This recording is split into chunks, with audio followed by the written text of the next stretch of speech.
ही बारीक दिसते. छान आली कटोरी का नाही? तशी कटोरी आली पाहिजे. ही नाही बरोबर, ही चुकीची. किती फरक पडला बघा. फक्त अर्धा इंचानं आपण 1 इंच वरती घेतलेला गळ्याकडे, ठीक आहे ना, त्यामुळे किती फरक पडला बघा कटोरी. म्हणून अर्धाच इंच घ्यायचं गळ्याकडे. आणि ही असं उभं दिसते. उभी दिसते कटोरी. ह्याचा टक्स व्यवस्थित येत नाही अशा कटोरीचा. जरा पसरत पाहिजे होती. हां, पसरट असते म्हणजे. आणि अजून हे वाढायचं आहे आपल्याला कपड्यावर. आता हा कोणा आणि हा कोणा असं एकमेकाला जोडा, म्हणजे आपल्याला टक्स बरोबर नाही. हेच फोल्ड करा, कटोरीच फोल्ड करायची. हा कोणा.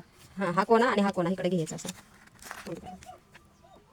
बरोबर कोण्या, म्हणजे आपला टक्स बरोबर मधोमध येतो. आता हे वाढता आले ना बाहेर, हे कट करा. फक्त वाढता आहे तेच, हे तुम्ही करा व्यवस्थित. हे वाढता भाग कट करा.